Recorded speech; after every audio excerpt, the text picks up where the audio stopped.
haven't heard from our chair, but I think we can at least get the meeting started, and hopefully he'll pop on shortly. So I'll call this meeting to order as your vice chair of our joint meeting of the Rules and Open Government Committee and Committee of the Whole on September 8th. If we can get a roll call, please. Arenas. Cohen. Here. Davis. Here. Peralez. Here. Jones. You have a quorum. Thank you. Okay, and first item on our agenda, we have our review of the final agenda for September 14th. And we have an agenda and an ad sheet. We'll go through here. Start with pages 4 and 5. 6 and 7, and thank you. I know we're scrolling a little more slowly now, so that way we can make sure to get an opportunity for everybody to see it. That was 6, I believe, and 7. Now we're on 8 and 9 and 10 and 11, 12, 13, 14, and 15, and 16, 17,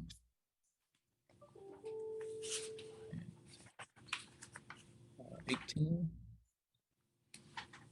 and 19. That's it, I believe. Yes.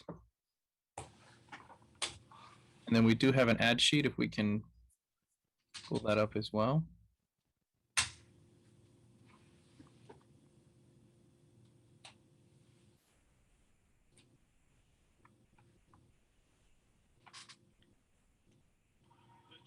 Are we able to show the ad sheet? Oh, I'm sorry. I thought I showed that. Oh, I might have missed it. I apologize. Looking at 2 screens. Okay, thank you.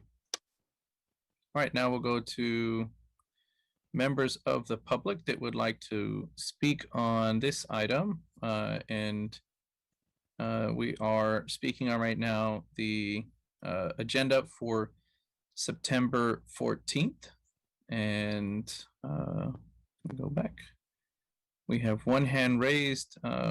Caller ending in the last 4 digits of 4963.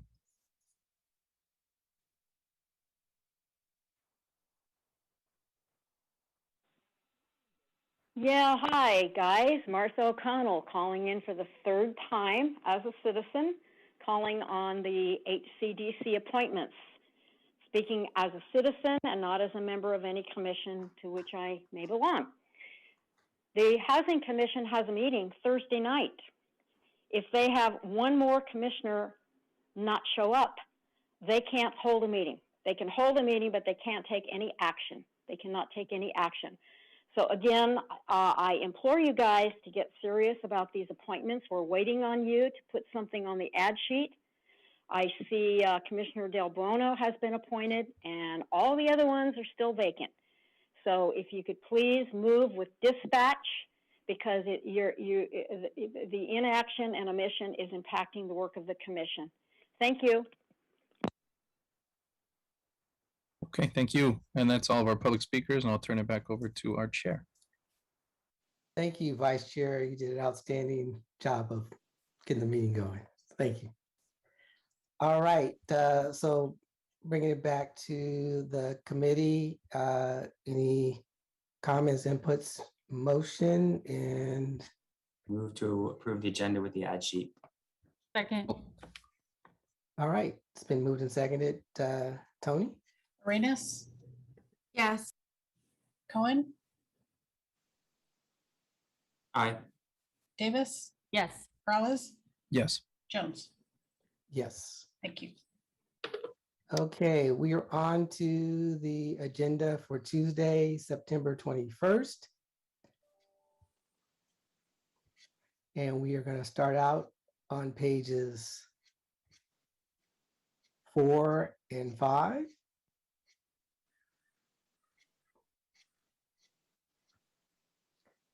Six and 7.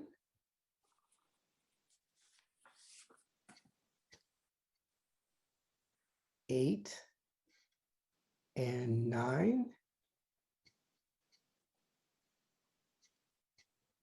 10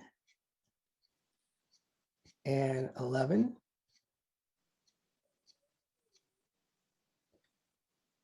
12 and 13.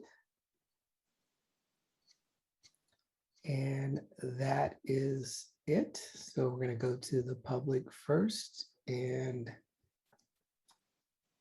I don't see any hands raised for public comments. So I'm going to bring it back to the committee. Comments, input, I'll move motion. approval. Second. All right, it's been moved and seconded. Tony? Arenas, Yes. Cohen, Aye. Davis, Yes. Peralez, Yes. Jones. Aye. Thank you. Okay, on to the public record. I don't see any hands raised for the public. Oh, actually, we have a hand raised. Paul? Hey, Paul, go ahead. Good afternoon, Council. Paul Soto from the Horseshoe. I wanted to make reference to the two letters, on one of them on opportunity housing and the other on the parking issue study session that we had last week. These are like critical issues because they're basically both land issues. You know, I know it says parking, but what we're talking about is the land, and this kind of like thrust of really facilitating it. It's almost like the council members that are pushing for these kinds of policies have become facilitators of developers doing business in the city, and that their time and that their attention is being taken for that purpose. And I have a really big problem with that, because the citizens need the time.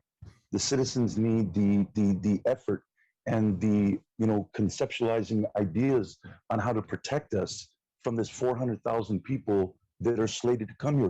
What are your policy issues, and in terms of centering it, so that this parking issue, to mitigate the impact that something like that would happen on this community, especially the east side. I think Alma Arredondo's presentation was, I mean, that was solid. That was solid. And so, like, what's going to happen with that? You know, what's going to happen with the document and the principles and the facts that she had put forth? I think just on her paper alone, it warrants a lot of. Thank you, Blair. Hi, can you hear me okay? Loud and clear. Thank you very much. I'm assuming we're on the first agenda still. I No, will we're on speak the up. public record. Oh, we're on the public record already. Oh my gosh. I'm sorry about that. I'm a little late. I just wanted to quickly offer for the public record that, hold on a sec, as my clock is going, that I just wanted to thank yourselves for, well, just I hope I think there's interest in what can be the future of the vaccine passport process and what can be a creative process for it. For as much as we want to respect, that the COVID doesn't spread and that the vaccine process can help for large events, to offer the creative option of, say, a 72-hour test before, you have to have a 72-hour test and clearance before entering an event. That can be a possible different option. And I think we're going to have to really consider those sort of options. I think we're going to have to learn how to talk about the vaccine process a bit more openly. We've made good first steps. I think we have some initial good clues. How can we make it more open and transparent and clear to ourselves?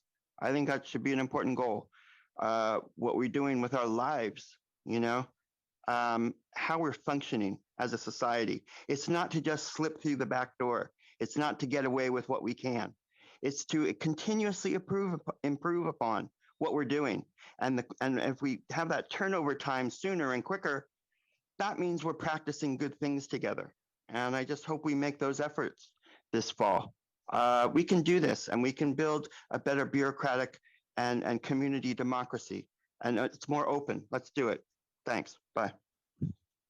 All right, that's the end of public comments. Bringing it back to the committee. Can I get a motion, please? Motion to note and file. Second. Thank you. It's been moved and seconded. Tony? Arenas, Yes. Cohen, Aye. Davis, Yes. Peralez, Yes. Jones. Aye. Thank you. Thank you. On to the consent calendar. And we're going to go to the public first. Don't see any hands raised, so we're going to close public comments and bring it Move back to- to the committee. Move to approve consent calendar. Second. All right, it's moved and seconded. Tony? Arenas, Yes. Cohen, Aye. Davis, Yes. Peralez, Yes. Jones. Aye. Thank you. Okay, next item is pedestrian safety pilot at Monterey Boulevard and Curtner Avenue. It's a memo from Councilmember Esparza. Before we go to public comments or my colleagues, Lee, do you want to speak to this item since we have an early consideration response form filled out? Yes, Vice Mayor, happy to do so. Lee Wilcox, Deputy City Manager. The administration does have an early consideration form. As you can see, 3 of the 4 items are greenlit with various actions coming back to council, most significantly with the exploration and future budget allocations around the American Relief Package, which is the federal funding that the city received related to COVID-19 response and recovery. And then lastly, just wanted to clarify in the early consideration form for the yellow light item, the pilot reporting program that we've referenced, that we can kick that to the future priority setting process or the roadmap. However, I did want to state the police department is currently piloting video recording related to other projects and other locations, and that is due back to come back to council in the near future. And so once we have lessons learned from that project and better understand staff capacity as well as any technical and legal issues, we're happy to report back on this item so that it does not need to wait until the priority setting process. So thank you, Lee. So just so I understand, are you recommending that we not send it to priority setting and have it go through the process that you laid out as part of the evaluation? Yes, I would just consider it instead of direction to, you can obviously direct it to go to priority setting in case we don't get the work done, but I would suggest that the Rules Committee consider this a referral to staff to come back once we have lessons learned from that pilot program. Great, thank you. And I don't know if there's anyone from Councilmember Esparza's office that would like to speak to this. So if you Chief. do. Councilmember Esparza is here, Vice Mayor. Oh. Hi, Vice Mayor. I'm right here. Oh, sorry, I didn't see you. That's even better. Thank you. Councilmember, go ahead. Thank you. And I think we have a minute of a video or a little bit of a video to show. It's literally like a little over a minute. Michael, there we go. Justice, while police released new surveillance video of the suspect's speeding car. Now, the crash happened April 1st at the intersection of Tully and Monterey Road, and that is where Len Ramirez joins us now with what this new video shows. Len. Well, the video is quick, as you're about to see, but it does show a fast-moving, light-colored car right before it runs over a wheelchair-bound mother of 5 and then leaves her for dead. Now the victim's family is determined to make sure that the driver of that car gets arrested. Video from a gas station camera shows the suspect's car streaking southbound on Monterey towards the Tully-Curtner intersection. That's where it struck 37-year-old Vanessa Ann Arce, who was in the crosswalk, police say, and in a wheelchair. And took off. Left her, didn't check to see if she was alive or dead. Today, Vanessa's mother and daughter and several supporters cried out for help in solving the case. I know that nothing will bring my daughter back, but bringing the individual or individuals to justice is what we want. It happened at 11:35 on Thursday, April 1st. Police believe they're looking for a car like this, a white 2004 to 2010 Mercedes-Benz CLS that is now likely to have front and left side damage. If somebody out there knows something, we're happy to receive information anonymously. Police say there have now been 4 traffic fatalities at this intersection this year and 2 others nearby on Monterey, including this hit and run on August 4th. Police found the driver in this case and he was arrested and put in jail. Thank you, Vice Mayor. I just wanted to show that intersection. I know you're all familiar with this intersection. And I really brought this proposal to address the loss of life that we've had at Curtner and Tully. As the video mentioned, on the night of April 1st, Vanessa Arce, mother of 5, was killed by a hit and run driver while she was crossing Monterey in her wheelchair. We've had 5 pedestrian deaths this year alone, and most of them hit and run, most at night. And so I wanted to also say that we have to bring a way to bring the hit and run drivers to justice, and to make it clear to drivers abusing this intersection that if you commit this act, you'll be held accountable. And that's why I proposed piloting a few things. And basically, we're trying to make this intersection safer, and you'll see that there are some new ideas that were proposed. And that's because DOT has, through Vision Zero and their regular work, has already done a lot of things like timing the crosswalks.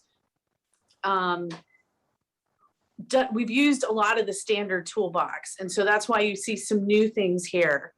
And that includes knowing that most of the victims actually were unhoused. And so one of the ideas is piloting some outreach in the evening hours, so that we can go out there, encampments nearby, encampments near 87, encampments on Tully, and having that outreach go out during the evening hours when people are there and talking to folks. You'll see one of the other ideas is, because again, most of the accidents have been at night. Pedestrians have crossed outside of the crosswalks in many of the accidents, or against the light and other accidents, that there's an idea to put up physical barriers, which is sort of not standard, but that's why the idea of physical barriers are there. The cameras is a pilot because frankly, this intersection has become a little bit of DUI alley, and I'll allow PD to talk about that if anybody has any questions.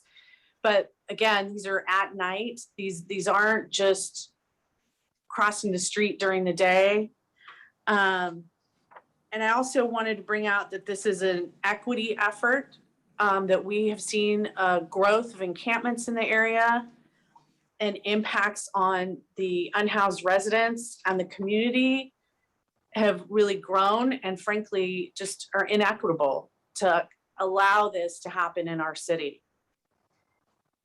And that's why we've also asked the city to look at the potential use of the ARP funds and other federal funding, including upcoming infrastructure funds, as part of this effort, because I believe that these approaches need to underpin not just this proposal, but all of the Vision Zero corridors in the city. And we have, 17? And so my hope is that we can try these out at Curtner and Monterey, but really add to the city's toolbox. And lastly, I just wanted to say my heart goes out to the victims and their families for these horrible tragedies. And I urge my colleagues to support this critical work moving forward so that we can prevent further senseless loss of life and get justice for the families of those that have been lost. That's it for me. Thank you. Thank you. I'm now going to go to the public comments. Go ahead, Paul.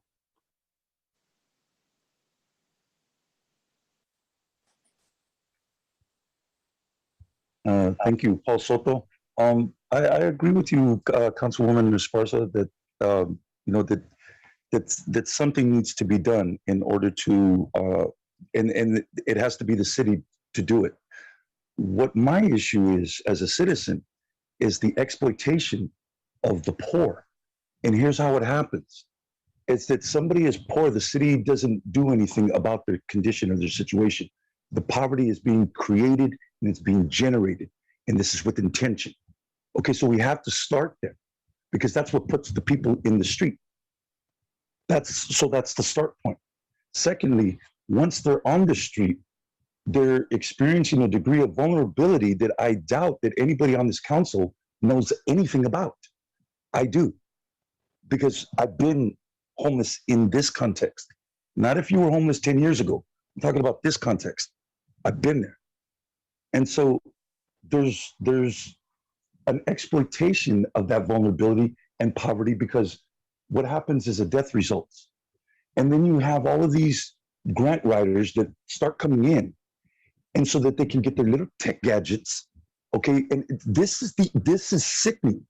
It is sickening, and it's got to stop. It has to stop, because we are losing our moral authority as human beings and the respect of the council. It's losing that moral authority when it allows and permits the deaths of these most vulnerable citizens. We didn't care about them when they were alive, but yet now that they're dead, let's exploit their body. Let's exploit that data point that they represent in terms of a death by hit and run, so that we can get a cute tech gadget, and then let's use it to extract data from.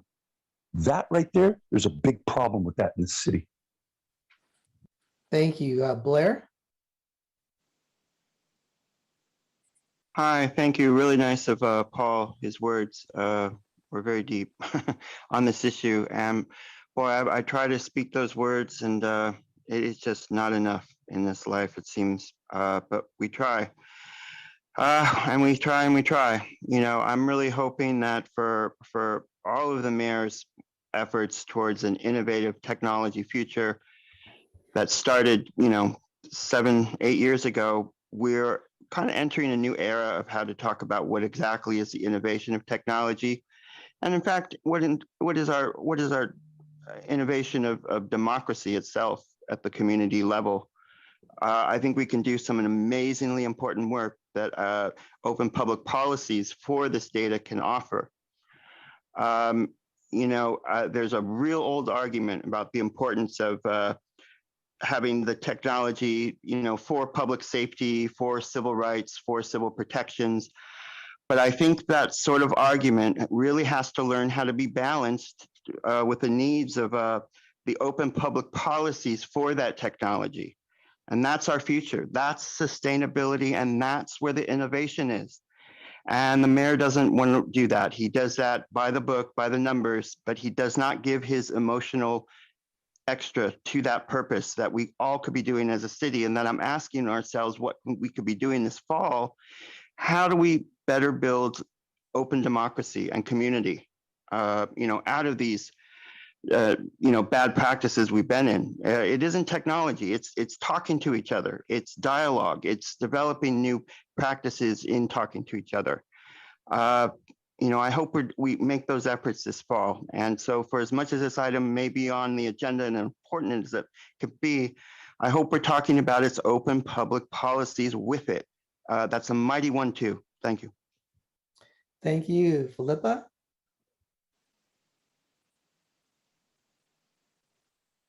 Hi, can you hear me? Loud and clear. Hi. I happen to be the mother of Vanessa Arce, that was killed on that intersection.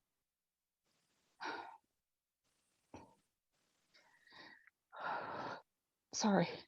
I really want to thank Councilmember Esparza for supporting this. And our family is really looking for justice and is also looking to make that intersection safe. As you saw in the video, even in the video, there was a lot of traffic that was traveling very fast and not really paying attention. And this needs to stop.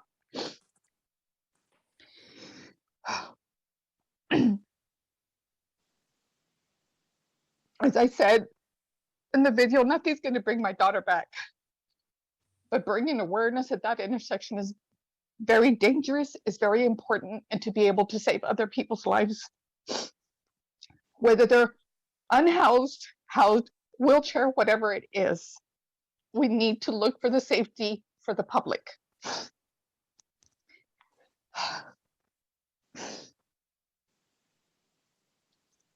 I apologize. I didn't think it was going to be this hard for me. Take your time.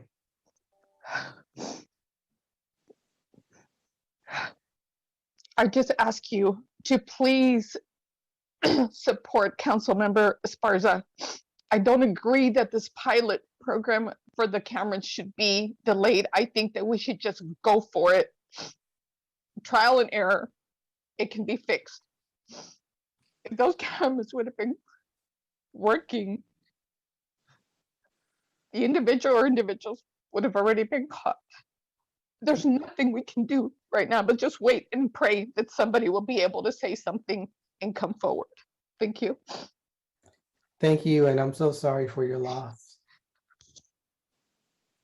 All right, bringing it back to my colleagues. Councilwoman Davis. Thank you. Philippa, I just wanted to say I'm so sorry for your loss, and I am moved by your courage to come here today and speak to this issue. I really thank you for doing that. I can't imagine how hard it would be after the loss that you've just suffered. I did have a question for staff about what if things are green lit, does that mean they don't need to go to council? They're already happening? Yeah, so I think what we're saying, council member, is with items 1 and 2, correct me if I'm wrong, John or Lily, but those are works that we can incorporate into existing work streams and don't require council action. Item number 4, related to the budget, we will be bringing forward a larger discussion to the council as a part of American Rescue Plan dollars. And at some point, as Councilmember Esparza mentioned, the infrastructure bill and what some of our goals there in the way of working with departments. So that would need approval at some point in time when we do find funding if we were to move forward. But the larger project of this would not need council approval.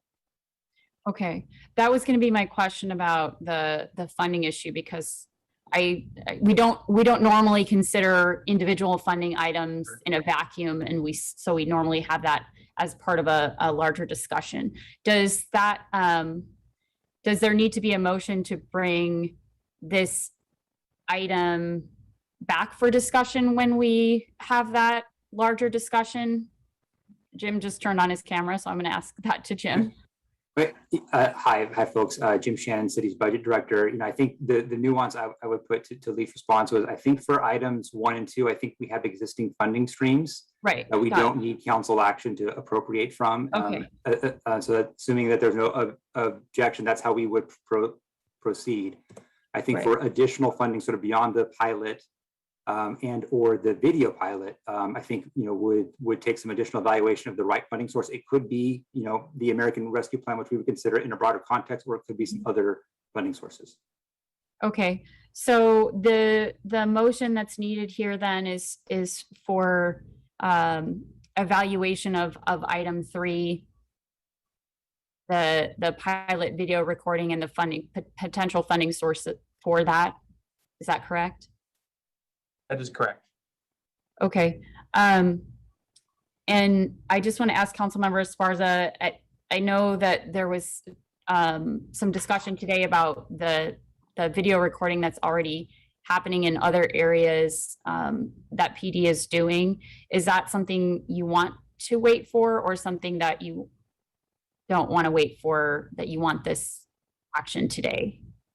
Yeah, I'll be blunt. Thanks to the leadership of Vice Mayor, the gunshot technology has been piloted in Cadillac, Winchester, and is now in Owsley. I think this video should move forward. I think I know this intersection is next to yours, and you know the pain of this intersection very well. And I also don't understand why it needs to wait. And I think the sooner the better, just to be honest.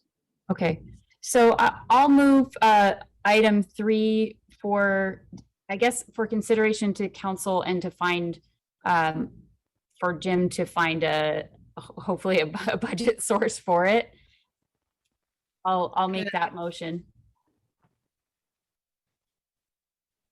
I'll second. Thank you. I had already seconded. Oh, okay. Thank you. I wasn't sure if I heard you, Councilmember Arenas, or Oh, not. sorry. Today I'm not at 10 here at 100%. Sorry. All right, so it's been moved and seconded by Councilmember Arenas. Any other comments from my colleagues? Yes, Councilmember Arenas.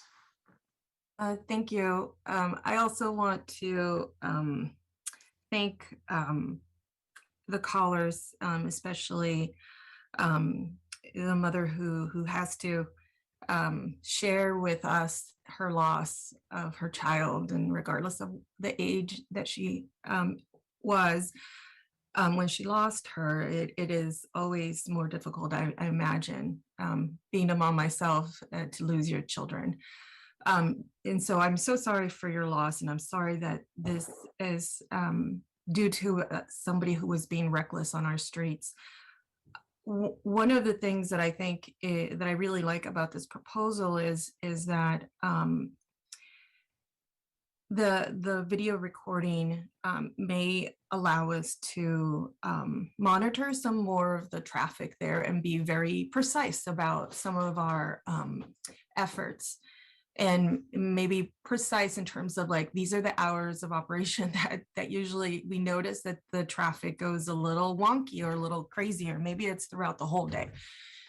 So I like it for many different reasons, and I love the advocacy that came from I think it's Mrs. Arce, right? Yeah. Okay. And so thank you so much for that advocacy, Mrs. Arce. We all have these kinds of accidents happening in our districts.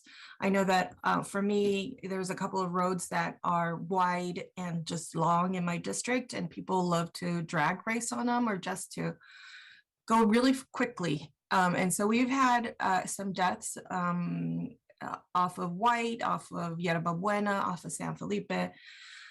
And one of the things that we had pursued in the past was, what is it, a license plate reader.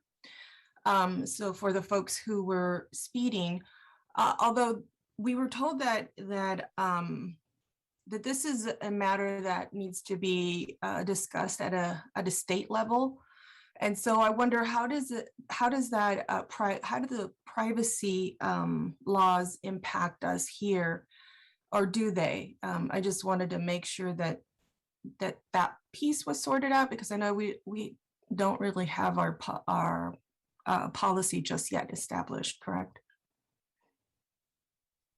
That is correct, Councilmember. And I I don't know how this specifically impacts if we were going to pilot or not. I would defer to the city attorney or Deputy Chief Schroeder if they have any additional information. If not, happy to follow up with the Rules Committee at a future date on that.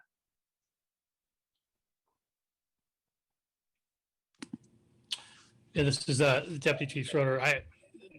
As mentioned, there is we do currently have a pilot going on at which there was pretty extensive privacy study that actually was conducted prior to the approval to move forward with that.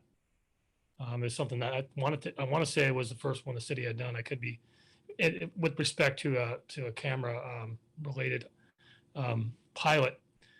So that's about the extent of what I know. My understanding would be with the pilot, they would require a privacy study. And the privacy study, my understanding of that is for the reasonable expectation of privacy for citizens, as well as cybersecurity concerns that are now kind of in the forefront with any camera or IT related project. Councilmember, just a point of clarification too. I think, there's two separate things that you raised. I think the first is our own privacy policy, which we do need to finish and refine. Right. I shouldn't even say refine, I would say modernize to get up to speed to where some other cities are. And then regarding the state legislature, I think the piece that you may have been referencing is our ability to track red light runners and give out tickets. And so we've been trying to push that legislation with the cities of San Francisco and Oakland for a while. That's very specific to fining based off of video recordings. And I can definitely have the IGR team loop back around because I know that is one of our priorities in this cycle for sure. Great. I mean, I think it's a tool that could work in many different places that are problematic for our districts, especially for me, like I said, mentioned a couple of those, as well as Capitol Expressway. I mean, there's just so many different places in our city where people are losing their lives needlessly, really, really needlessly. So I look forward to seeing how this gets sorted out. I wanted to make sure that, I want to be as supportive as possible, but just eyes wide open in terms of knowing that this has been an issue before, and I want to make sure that we work through that so that if this becomes a pilot and a way to address this, just another tool in the toolbox, that we all are able to use that tool throughout our city. And so thank you, Councilmember Esparza, for bringing this forward. I hope that this all comes together rather well, and that we work out our privacy policy issues that are within our local jurisdiction, as well as hopefully the state will see some movement there as well. So those were my comments and my questions. Thank you. Thank you. And I wholeheartedly support the motion. And I'd like to see something done sooner rather than later as well. So Tony, can we have a roll call vote, please? Reyes, Yes. Cohen, Aye. Davis, Yes. Peralez, Yes. Jones. Aye. Thank you. Okay, the next item is City of San Jose and Santa Clara Valley water efforts towards purified water project. We also have an early consideration form on this item as well. So Lee, I'm going to let you speak to the form. Thank you, Vice Mayor. The administration does have a form. The item is green lit as a part of regular ongoing work between Valley Water District and the City of San Jose. So very much appreciate the memorandum by the Vice Mayor and his colleagues. Last week, our city manager and Valley Water CEO, as well as myself and Melanie Richardson, were able to meet and discuss and really try and come together on this very important project and find a way forward. So staff is very much committed to working with the Vice Mayor, Council, and Valley Water on this. And we'll be engaging them if this passes in the next few days here on setting those dates and a path forward for everyone.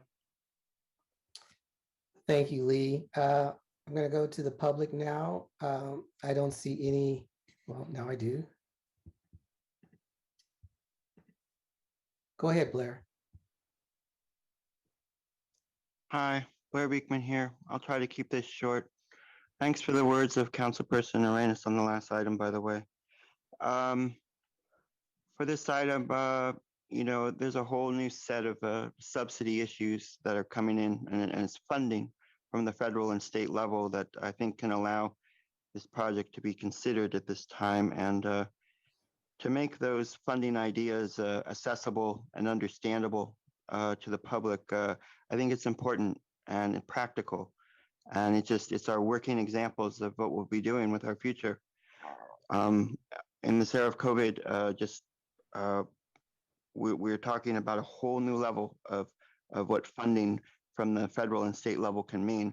And I just hope we're learning how to feel comfortable with that at the local level and how to talk about that. Thank you. Thank you. So on this particular item, we gave council direction back on April 13th.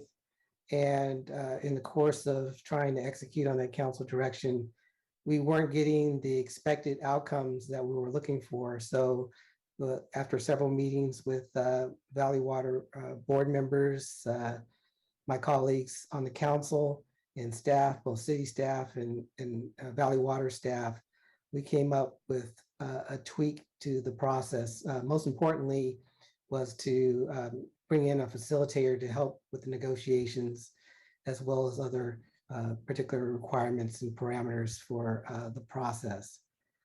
So that was the reason why we're putting out this second memo on this topic to address those concerns and issues. I see Councilmember Arenas, you have your hand up. Was that from the previous item or this item? It was from a previous item, but actually I would like to make a comment. Sure. So first of all, I just want to thank you, Vice Mayor and Councilmember Cohen and Jimenez for this excellent memo. As you have heard previously, I'm absolutely supportive in our efforts to mitigate some of the fees that are stemming from some of the projects and efforts over in Valley Water. And so I'm wholeheartedly supporting this. I love that you're coming up with this alternative. And so I appreciate your leadership. And I just wanted to thank all of you for doing that, because I know it takes time away from the work that's in front of us. But this is part of that good work that's going to impact a lot of people, especially those who have lost their jobs or just been really impacted by the pandemic. Also, I just wanted to thank Jeff and Carrie. They are endless in their advocacy and relentless as well. And so I just really appreciate that we all have our own passions in different fields. And so I absolutely recognize Jeff and Carrie's passion and ability to protect our water supply. So just want to take a moment to thank them as well. Thank you, Councilmember. You want to follow that up with a motion? Ooh, would love to follow up with a motion. Motion to approve. Yes. Thank you. There I am. I'm back 100. No, that's not true. I'm at 50%, guys. I'm not gonna lie. Thank you, Councilmember. I'll second. All right. It's been moved and seconded. Tony? Arenas, Yes. Cohen, Aye. Davis, Yes. Peralez, Yes. Jones. Yes. Thank you. Okay, next is monthly report of activities for August 2021, the city auditor. Go ahead, Joe. Good afternoon, council members. So I'm here with our monthly report of activities for August 2021. In the attachment is a list of our projects on our work plan. The most recent one is our Code Enforcement Management Controls Audit, which we released last week and will be heard at NSC tomorrow. We're also in the process of our semi-annual audit recommendation status report, which you'll hear later this month at council. Also, I want to draw your attention to in the attachment, we added the 3 projects which the Rules Committee added last month related to development permitting, the San Jose Conservation Corps, and the Equity Pledge.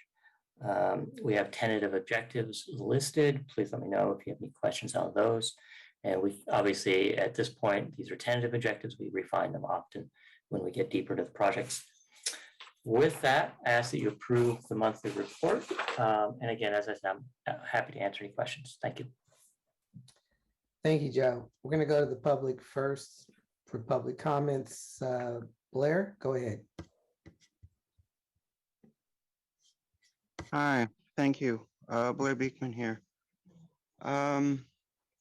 Yeah, a quick reminder that, you know, city of San Jose, they have some issues about the way Valley Water has been receiving subsidy practices at this time. And, you know, to be uptight and reserved is proper, but at the same time, from that uptightness and reservedness, we need to be able to explain to our community what is actually going on and what's possible and available and our choices at this time. I'm just giving my slight, I was just ready to go into my other parts here. Hey, thank you. Hey, thank you to Joe, who has just, he's doing a good job, as all of San Jose is trying to do a good job with issues of how to work equity and reimagine in accounting into the equity and reimagine projects that our city government is starting at this time, and community. That's the real, you know, it's nice we've lined ourselves up that way. The city of Oakland has been having some difficulties with that, and they really can look to San Jose for help. And I hope people of San Jose can talk with people of Oakland to help out with these things. Thank you. With 40 seconds remaining, a reminder about community energy issues that are on this monthly auditing report. You know, for all the heroic great work you're doing with community energy in San Jose at this time as a part of the Bay Area purpose, we got to really look what we're doing within the city of San Jose and make sure our practices are good. And it's important. We can avoid nuclear, you know, when we're talking about renewables. We have to really be considering renewables. We don't have to focus on a fossil fuel economy. And it's our good renewable ideas that can bring us out of any natural disaster situations. Thanks. All right. Paul, go ahead.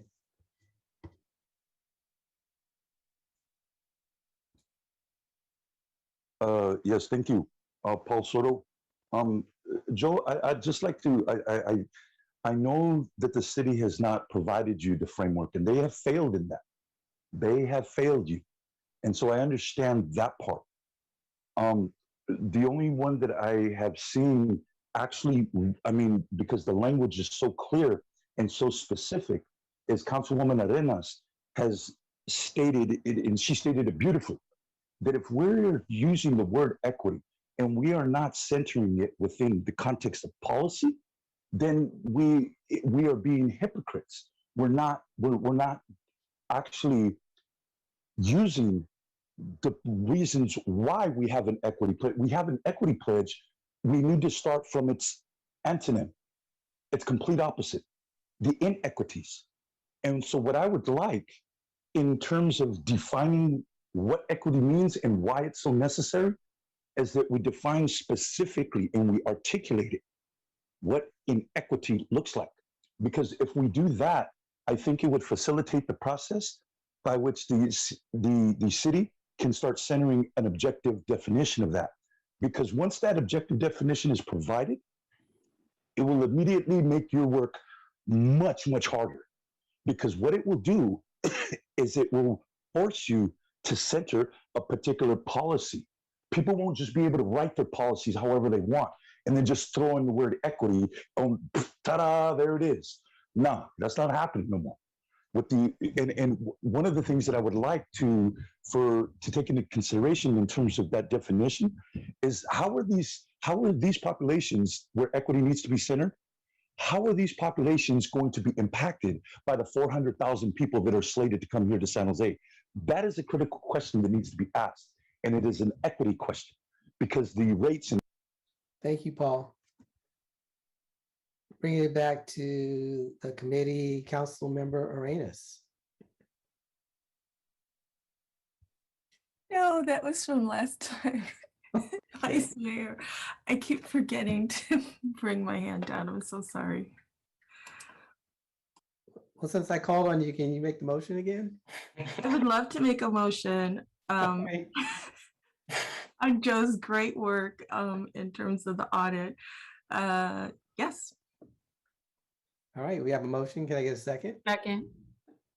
All right, it's been moved and seconded, and I concur, Joe. You know, you do outstanding. You and your team do outstanding work, so we appreciate it. Tony?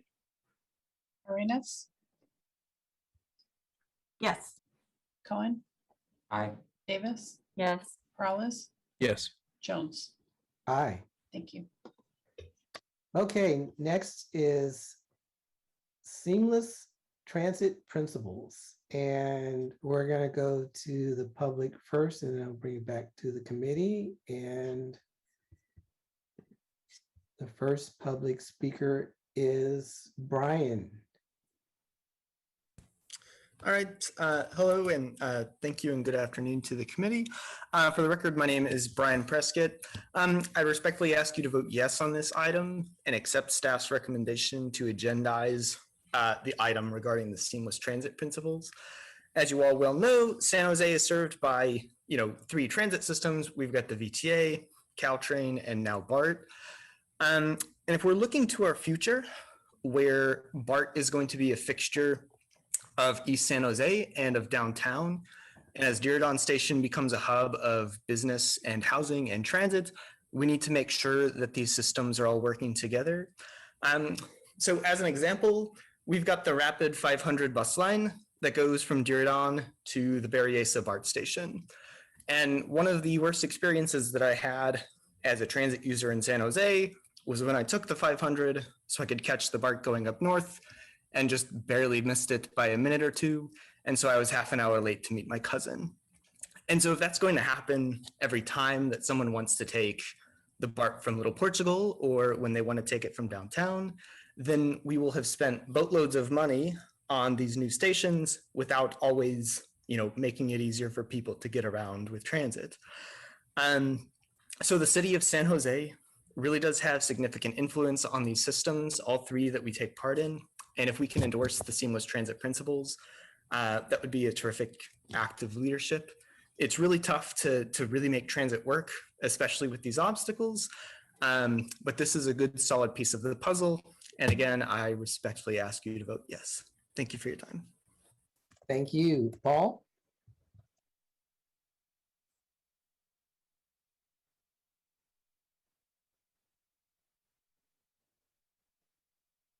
Go ahead, Paul. Yeah, thank you. Paul Soto. Peralez knows that you can't build Google. Google can't get built until the entire infrastructure for BART, all these trains, until that's set in place. And then Google will be able to build on top of it. That's going to be the order, okay? Because it was talked about a few years back. Okay, so this is what we're dealing with. So here comes all these chess pieces. Now Peralez is going to start moving all these pieces. One of them is the horseshoe. The horseshoe is going to get demolished. Okay, and he's been lying from the get-go, and he's going to continue to lie and act like he's a victim, like he didn't know what was going on or he didn't know what was happening. So this is the kind of diabolical sociopathic policy that's set in place. Oh, it's for everybody. It's for our good. It's for our benefit. If you were really thinking about our good and our benefit, Peralez, you wouldn't have had every single one of those housing projects downtown passed with lightning speed between you, Hayden, and Chris Burton and Dillabo. Man, there isn't a thing in the city. And what that has done is that it has accelerated this kind of process where people do not really understand or comprehend how all these pieces fit together and how they work. Okay, but one of them, in terms of these transportation issues, is going to be the demolishment of the horseshoe. And you're not being honest about it, Peralez. You're not being honest, dude. You are being deceptive and you are being duplicitous with respect to that, knowing that there's going to be hundreds of lives that are going to be impacted. And yet you have absolutely no response to that. You're going to be like, accept the report. Thank you. Blair? Hi, thank you. Thank you for the words of Paul Soto. You know, we talked about this issue a few weeks ago, and it's totally grim to offer, but you know, there is the concept of building two rails through the horseshoe at first, in the next 30 or so years, and then the next 40, 50, 60 years, then build the additional extra two rails that can allow for people to live there for another generation or so. But these are the kind of things that Jim Ortball has a really good grasp and understanding of, to work towards an incremental system, a difficult issue. And so good luck how we address it. I hope we can do this openly.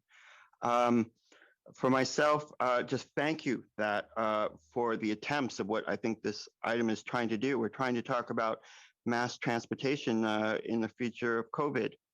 Thank you. You know, I think by 2030 and onward, we can again start to talk about mass transit. But until then, what are we going to do? And it's going to be all icky poo, and no one's going to like talking about it. And everyone's going to want to start saying, oh, let's do single occupancy vehicles. They're the wonders of the world. They'll take care of us for the time being. How do we work past that at this time? How do we develop the concepts of worker rights for bus use, and the importance of worker rights for bus use? And you know, the Gilroy Transit area, it's affordable housing area that beginning has been slated for 3,000 single occupancy vehicles, and if not more. And that has to be put on hold to kind of reconsider what are mass transit options for that affordable housing area. So good luck in your efforts, what you can do with this item and how we can build a good mass transit future. Thank you. Thank you. Tony? Arenas? Hello, can you hear me? Sorry. Another Tony Romero. Sorry. Hi, good afternoon, council members. My name is Tony Romero. I am a community organizer with Latinos United for New America, and I am calling in support of agendizing the seamless transit principles for the next council meeting. Transportation is essential to our community, and the needs are not being met by the current system. The city stands to benefit greatly from a well-coordinated transit system that enables the city to accommodate growth with less traffic congestions and greater environmental sustainability in a way that provides mobility for everyone. We have needs for job opportunities, education, family trips, and health. Additionally, we have needs for better mobility, less traffic congestions, and make the city more walkable and bikeable. Significant progress is happening now on regional transit coordination, such as our regional fare coordination and integration study. And this statement of principles helps to orient the city to take advantage and assert its interests. Thank you for your time. Thank you. Adina?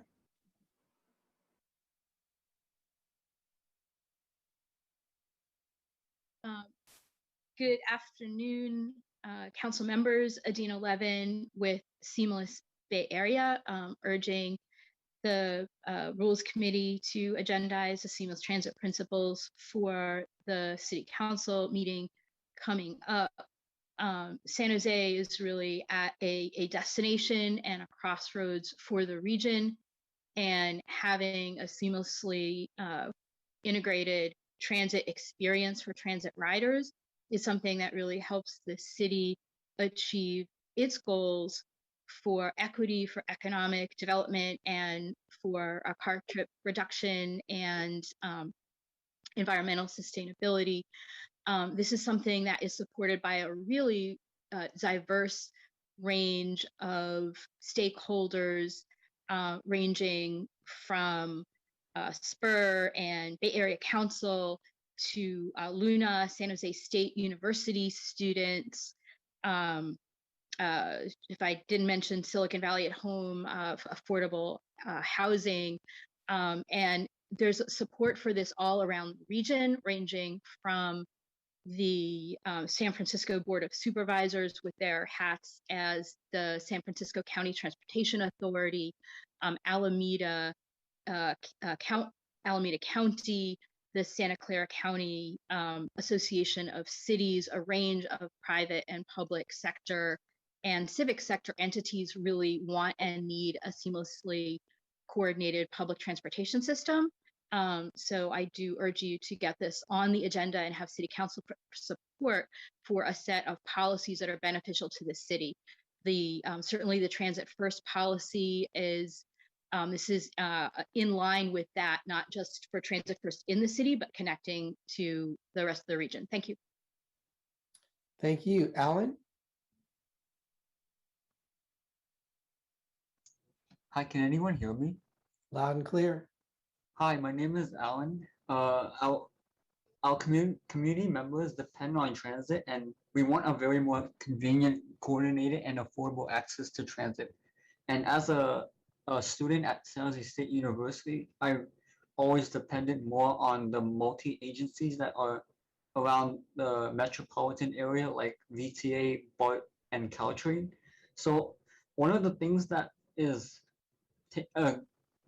are beneficial, if you take into consideration for the seamless transit principle, is that we have needs for job opportunities, for education, family health that are not being met by the system as it is today.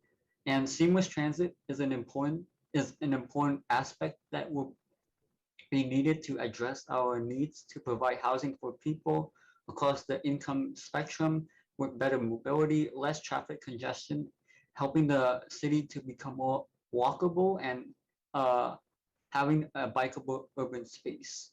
And the city stands to benefit greatly for a well-coordinated transit system that enables the city to accommodate the growth in less traffic congestions and promote a greater environmental sustainability in a way that will provide mobility for everyone.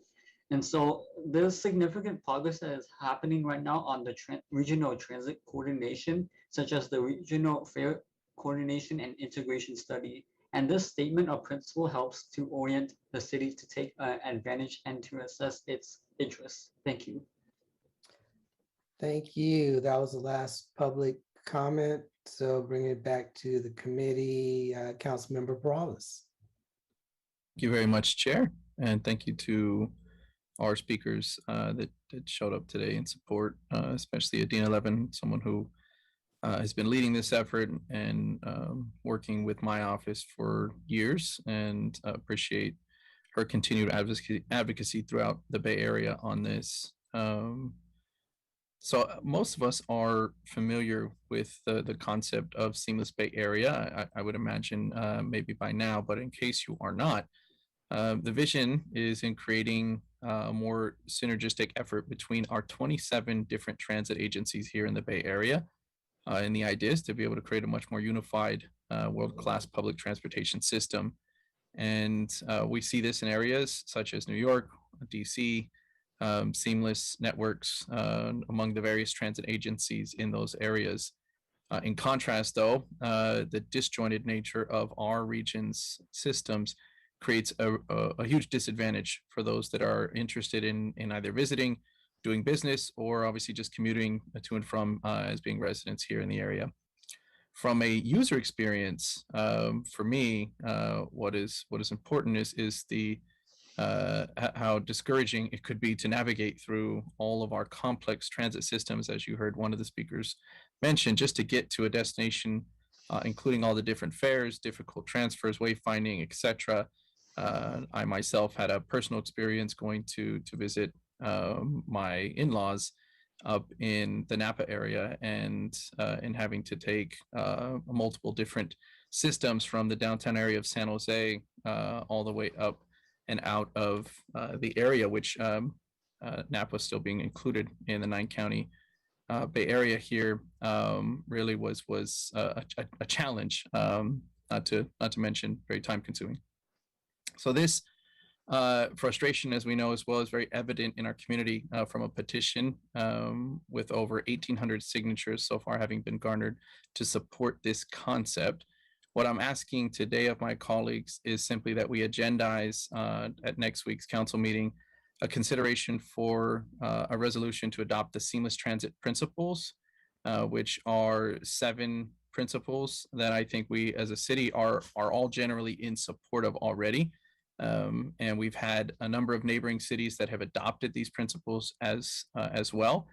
That being Mountain View, Fremont, Redwood City, East Palo Alto, San Mateo, as well as the Santa Clara County Cities Association. This opportunity, I think, will give us a chance to be able to state what we feel are important principles to buy into with seamless transit.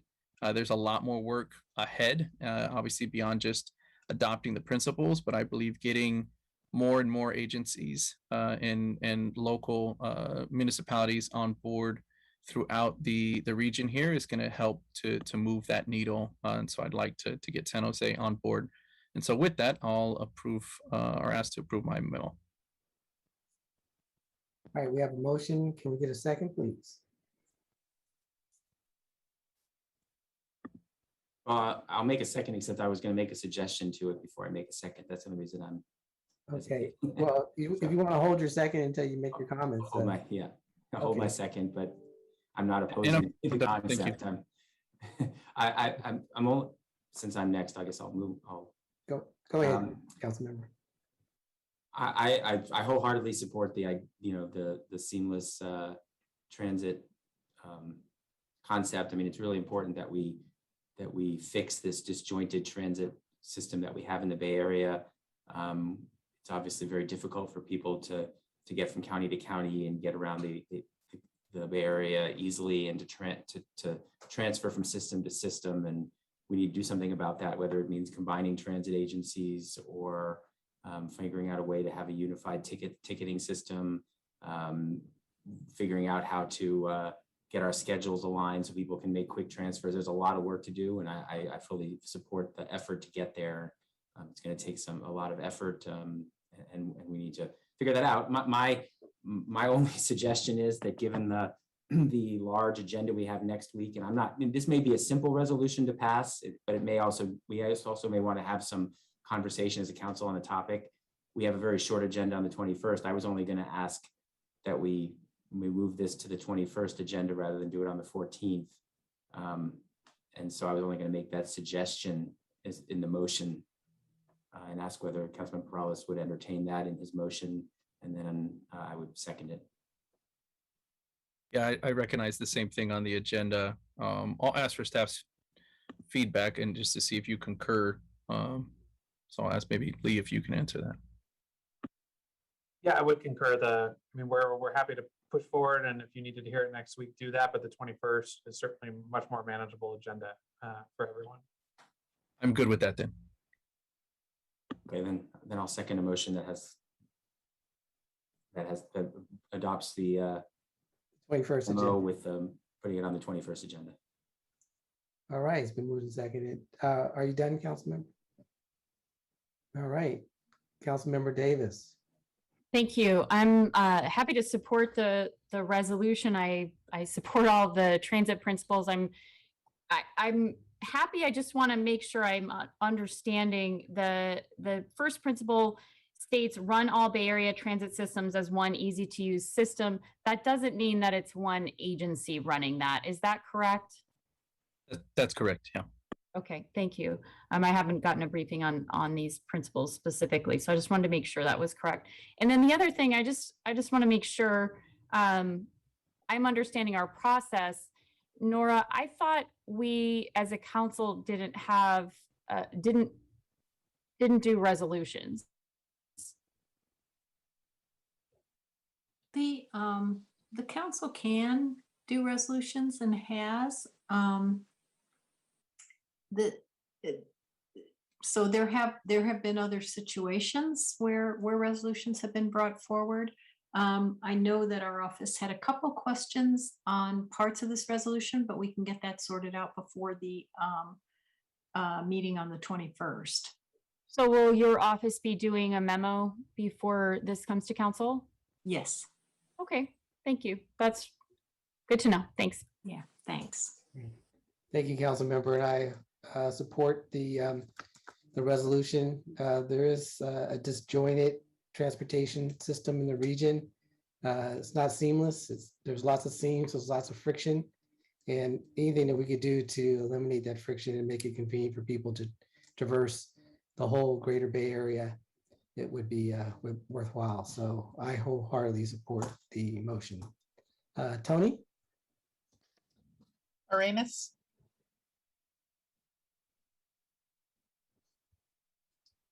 Arenas, Cohen, Davis, Yes. Carlos, Yes. Jones. Aye. Thank you. Okay, on to the Tony? Is Go that ahead. a yes? Yes, so sorry. I was having a little bit of problems. All right, on to the next topic, city manager appointment and compensation. I see we have a public speaker, Paul Soto. Go ahead, Paul.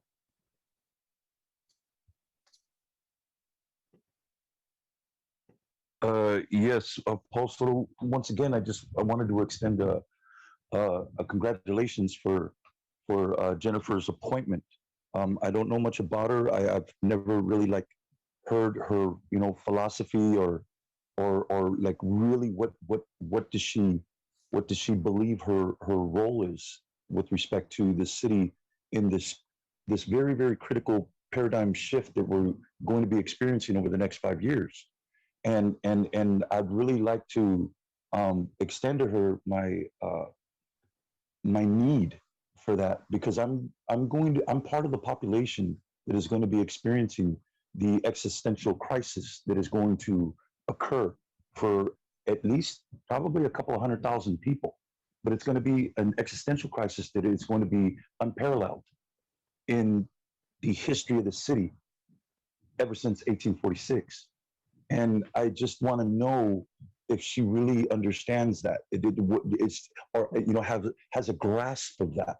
And then what is the city's role in mitigating that, alleviating it, doing some drastic, some really bold measures. The other thing that I would like to extend a request of her is to work with Nora to find a definable objective definition that the city will use in terms of equity as a principle, only one. And what elements of that principle, how is that principle going to be aligned with the work? Because this is not a racial equity office issue. This is a city issue. And so I'd really like to see if we can get a legal definition for what that word means, because it actually is a legal term. Thank you. That's the end of public comments. Bringing it back to the committee. Can I get a motion, please? Move approval. Second. Awesome. Got a motion and a second. Tony? Arenas, Yes. Cohen, Davis, Yes. Carlos, Yes. Jones. Aye. Thank you. Thank you. Next item is update to the August 2021, June 2022 Community and Economic Development Committee Work Plan. Looking to see if there's any hands raised from the public. And I do not see any, so I'm bringing it back to the committee. Can I get a motion, please? Move to approve. Move approval or second then. All right, it's been moved and seconded. Tony? Arenas, Yes. Cohen, Aye. Davis, Yes. Carlos, Yes. Jones. Aye. Thank you. All right, last item is open forum. And first public speaker is Paul. Go ahead, Paul. That is Paul Soto, that decision with respect to putting that on the shoulders of Cohen to accept the responsibility for what he was confronted with those neighbors, that was awful. What that showed is that the city as a whole, that you were incapable of dealing with the housing crisis. And I don't mean housing crisis in the sense that, oh, we need to build more, we need to build more. What we actually need to do is put a cap on Dillabo and Hayden, put a cap on them. Because there has to be a way to where you can start building the lower income housings first. Let them catch up, let those people get installed, and then you start bringing in the big boys. Okay, the order in which you're doing it now is you're creating the crisis. And what I saw was that this city put those people that have already experienced enough embarrassment, enough rejection, enough vilification. There's people dying every day from smoking that meth that's laced with fentanyl. They're dying every single day, 4 of them yesterday. So what you did is you put on their shoulders again, even more embarrassment. They had to be confronted with the rejection of all of these people. We don't want you here. We don't want them here. Oh, we need cops here now. We need all these people here now watching over these people because of what they might do. I have my children. That person might just come and just kidnap my kid and throw it on the floor. This is what they're implying. And you put them in that position. Why? Because of your inadequacy and your incompetency. And I take great exception for you putting them in that position for embarrassment. That was your problem, Morales. It was your district. It was your Columbus Park. You deal with it. You did. Thank you, Blair. Hi, Blair Beekman here. Yeah, with the events of the RV safe parking situation, I thank you that you've worked towards some answers, and it just appears that there was not quite enough. There may have been internal dialogue going on, but maybe not enough more open dialogue, which has always been a real important point for myself. How do we talk about the future of technology for a city and a community? You have a certain small group that you talk to. How does that group become a bit larger with a bit, and that can still maintain an important and meaningful dialogue? How do we learn how to do that better? That's my goal. That's what hopefully we're going towards this fall. With the ideas that, people really spoke up about the vaccine passport issue. I think their voice is going to be heard. And I think we're working towards creative solutions where there can be both a vaccine passport and perhaps some other form of check. That's thinking, that's learning to cooperate and work together. And we just really have to do that. Very much of a thank you to Councilperson Arenas, who really asked the questions, what can be, good policy practices for the future of the technology for the Curtner Monterey area. It's not just cybersecurity concerns, it's not just the privacy policy with data. It's the technology itself. What will be the technology be doing?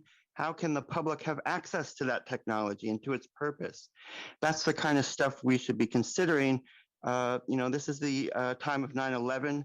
We're really trying to review ourselves, what we can do better in our future. And we can do this all together. I'm hopeful something's really good we can be doing something. Let's do it. All right, thank you. That was the last public comment. So this meeting is adjourned.